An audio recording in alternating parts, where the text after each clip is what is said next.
अस्सलाम वालेकुम viewers, this is Vikas Iqbal, your mentor. और आज बहुत एक स्पेशल गेस्ट है हमारे पास, जिनके साथ जो हम गुफ्तगू करेंगे वो आपको एनलाइटन करेंगे आपके करियर रिगार्डिंग सिविल सर्विस। लेकिन मैं इनका पहले तारुफ़ करवाना चाहता हूँ। अनस भट्टी हमारे साथ हैं आज। अनस भट्टी इसलिए भी इनकी गुफ्तगू आपको बहुत ज़्यादा एनलाइटन करने वाली है कि इन्होंने फर्स्ट गो में CSS भी क्वालिफाई किया और PMS भी क्वालिफाई किया। वैसे ये इंजीनियर हैं UET लाहौर से, और इन्होंने अपना सब्जेक्ट फ़िज़िक्स भी अपने ऑप्शनल्स में रखा। नॉर्मली आपको पता है लोग रिलक्टेंट होते हैं अपना सब्जेक्ट रखने में। तो हमने आज इनसे जो बात करनी है कि एट अ टाइम एक कैंडिडेट किस तरह PMS और CSS दोनों एग्ज़ाम्स को मैनेज कर सकता है। Anas, welcome to the show. कैसे हैं आप? ठीक हैं? अल्हम्दुलिल्लाह सर। जी अनस, आप पहले हमें थोड़ा सा इनिशियली बता दें कि तकरीबन होता तो ये ही है कि जो लोग CSS में अपीयर हो रहे होते हैं उसमें एक बहुत बड़ी तादाद पंजाब प्रोविंस से होती है, और पंजाब प्रोविंस वाले सारे PMS का एग्ज़ाम भी ऑलमोस्ट दे ही रहे होते हैं।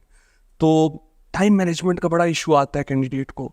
फिर अक्सर ये भी हम सुनते हैं उनसे कि सब्जेक्ट्स का थोड़ा सा फ़र्क होता है, कुछ का ऑप्शनल्स में और कुछ का कंपलसरी में। तो उन्हें लगता है कि एक साल पूरा चाहिए CSS के लिए, फिर एक साल पूरा चाहिए PMS के लिए। बट अगेन 2 इयर्स तो बहुत एक लंबा टेन्योर होता है। तो आप बताएं कि आपने कैसे मैनेज किया और दोनों को मैनेज किया। ठीक है सर।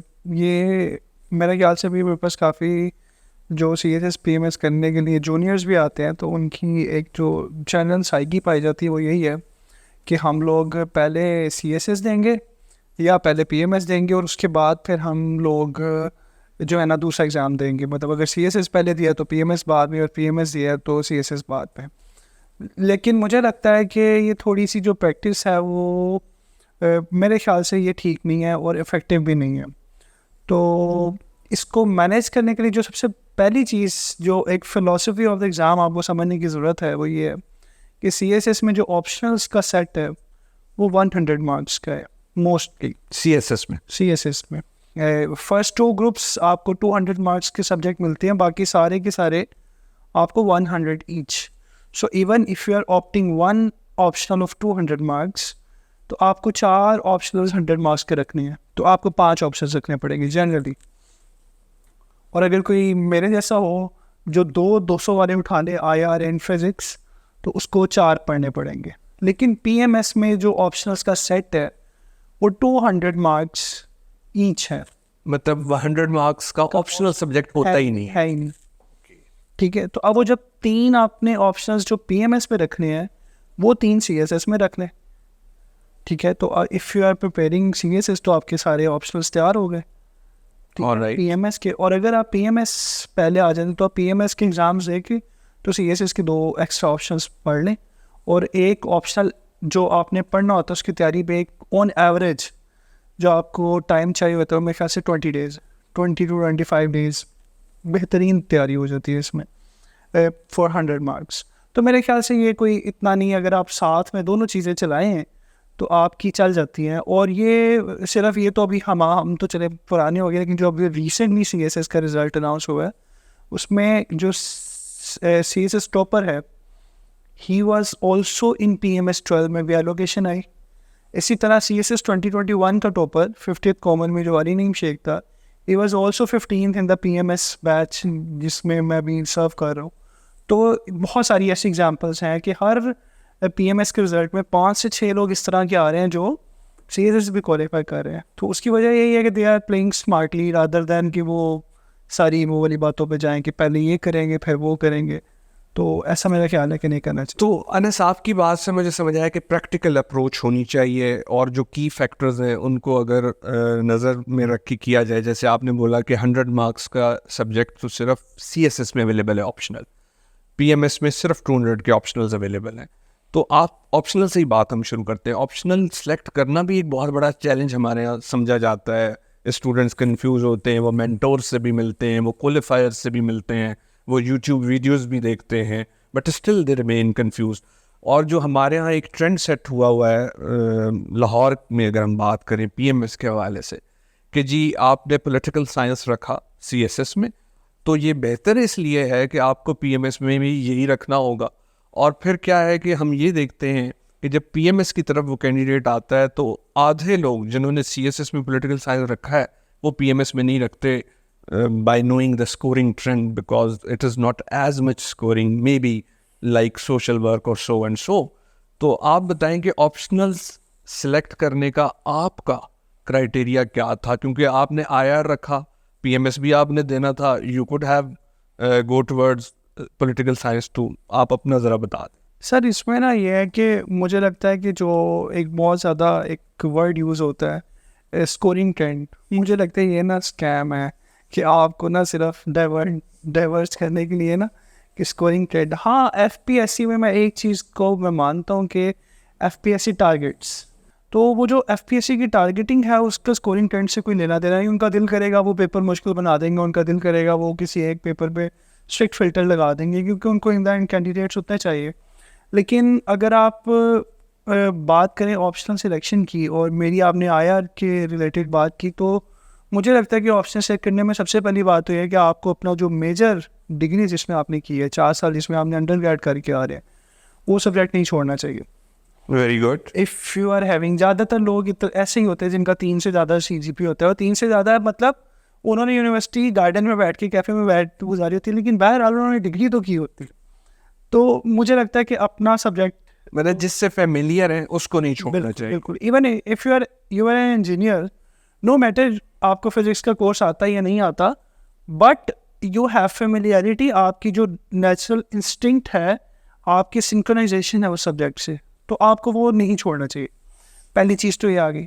दूसरी चीज़ ये है कि बीइंग एन इंजीनियर और जो टेक्निकल बैकग्राउंड के लोग आते हैं उनको मैं रेकमेंड करता हूँ कि वो IR ऑप्ट करें, इस वजह से कि IR, क्योंकि CSS के एक ओवरऑल वाइब भी तो है ना कि it is a competitive exam, it is wholesome analysis, आपका करंट अफेयर्स है, देन आपका इंटरव्यू प्रोसेस है।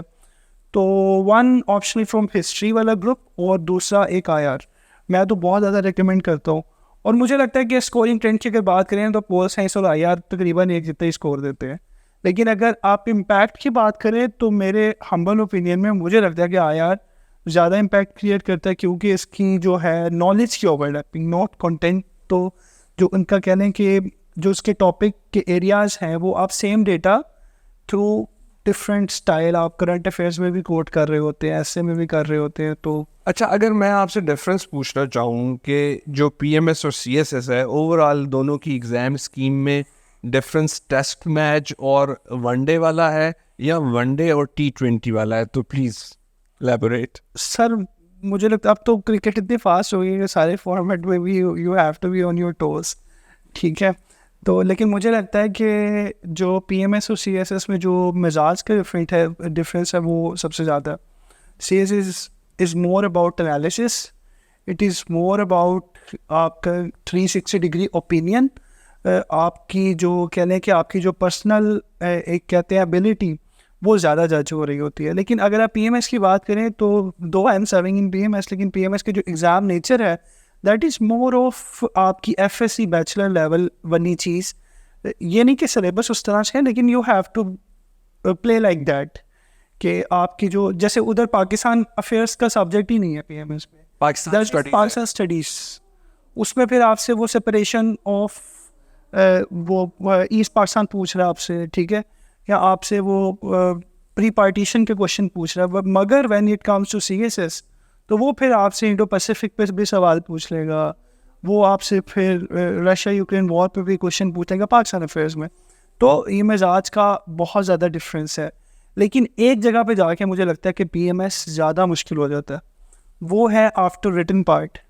CSS में जो पंजाब के लोग होते हैं उनकी जो एलोकेशन की प्रोबेबिलिटी होती है दैट इज़ 50%, कि तकरीबन 150 सीट्स होती हैं और तकरीबन 250 से 260 कैंडिडेट होता है पंजाब का, तो 260 में से आपने 150 में आना होता है। But when it comes to PMS तो आपके कुछ 600 से 700 पास कैंडिडेट्स होते हैं और फिर आपको जो है उसमें से टॉप 40 या 50 में आना होता है। तो यहाँ पे PMS का डिफ़िकल्टी लेवल थोड़ा सा जो है वो अच्छा ज़्यादा। इंटरव्यू के हवाले से मैं पूछना चाहूँगा, मतलब आई एम नॉट टॉकिंग कि एग्जैक्टली आप मुझे क्वेश्चन बताएं कि CSS के इंटरव्यू में क्या पूछा गया और पीएमएस के इंटरव्यू में क्या पूछा गया, लेकिन अगेन डिफरेंस तो ज़रूर होगा दोनों के इंटरव्यूज़ में। तो सीएसएस का इंटरव्यू क्या डिमांड करता है और पीएमएस के इंटरव्यू में क्या चीज़ वर्केबल है, क्योंकि आपने दोनों ही क्वालिफाई किए माशाल्लाह, तो आपने क्या डिफरेंस महसूस किया? सर डिफरेंस अगर आप मेरे से पूछे तो सबसे जो बड़ा डिफरेंस है, सीएसएस का इंटरव्यू 300 मार्क्स का है, पीएमएस का 200 मार्क्स का है। तो उसमें सबसे बड़ी बात यह है कि आपका इंटरव्यू जो सीएसएस में है वो बहुत ज़्यादा फ़र्क डाल देता है। 300 मार्क्स का इंटरव्यू, क्योंकि आपका 100 पासिंग मार्क्स हैं उधर भी, तो फेल इंटरव्यू में आम तौर पे कम लोग होते हैं। अच्छा, $1 million क्वेश्चन, नॉर्मली ये क्लीशे कह लो, ट्रेडिशन कह लो या ट्रेंड कह लो, बन गया है या बना दिया गया है। ऐसा समझा जाता है कि लोग सीएसएस को फर्स्ट प्रायोरिटी रखते हैं और पीएमएस को सेकंड रखते हैं। तो आपने तो दोनों क्वालिफाई की, लेकिन फिर प्रेफर पीएमएस को किया, जी। तो what attracted you towards PMS? Sir ये क्वेश्चन बहुत ज़्यादा पूछा जाता है, इसमें मैं सिर्फ इतना सा जवाब दूंगा कि मैंने आईआरएस को जो है ना वो छोड़ा है, और पीएमएस को आई preferred PMS over IRS, not over CSS. Okay, ठीक है, सीएसएस के भी तो 12 ग्रुप्स हैं ना, 12 एलोकेशंस हैं। 12 एलोकेशंस हैं। तो मैं इस बात का इसकी निटी में नहीं जाऊँगा, क्योंकि जो पास कैंडिडेट्स होंगे जब वो इंटरव्यू प्रोसेस में आएंगे, वो जब अपने 12 सब्जेक्ट्स, वो 12 जो ऑक्यूपेशनल ग्रुप्स हैं उनको जब वो प्रायोरिटाइज करेंगे ना, तो उनके पास इस बात का जवाब खुद ही आ जाएगा कि पीएमएस को अगर आप 13वां ग्रुप माने तो पीएमएस को आप कहाँ पे रैंक करेंगे। तो राइट। अच्छा, आप चूँकि ऐसे पढ़ाते भी हैं और माशाल्लाह बीइंग एन इंजीनियर, मैं तो इस बात का कायल हूँ कि डॉक्टर्स मेरे ख्याल से हार्ड वर्किंग ज़्यादा होते हैं जो एमबीबीएस करके आते हैं या बीडीएस करके, और इंजीनियर्स क्रिएटिव ज़्यादा होते हैं, स्मार्ट वर्क ज़्यादा करते हैं। वो आपकी सूरत में हमें एक मिसाल मिली भी हुई है। आप ये बताएं कि इंग्लिश एस्से के लिए क्या स्ट्रेटजी होनी चाहिए, और अगर उसमें थोड़ा बहुत डिफरेंस भी आ जाता है पीएमएस सीएसएस का, तो उसको कैसे टैकल करना चाहिए? सर ऐसे में मेरी स्ट्रेटजी सिर्फ इतनी है, आप किसी से भी ना पढ़े सीएसएस के एसए या पीएमएस के एसए के लिए, सिर्फ आप सीएसएस की एक एग्जामिनर रिपोर्ट एफपीएससी की पढ़ी हुई है। उसमें कोई उन्होंने 4 से 5 एग्जामिनर के व्यूज़ दिए हुए हैं on good essays and on poor essays. तो अगर आप जो गुड एसेस वाली क्वालिटीज़ हैं वो अपनी राइटिंग में ले आए, पुअर एसेस वाली निकाल दें, तो you can easily pass the essay. बाकी जो पीएमएस और सीएसएस के एसे में डिफरेंस है वो ये है कि सीएसएस का एसे इज़ ऑफ 2500 मार्क्स और पीएमएस का एसे इज़ ऑफ 1500 मार्क्स।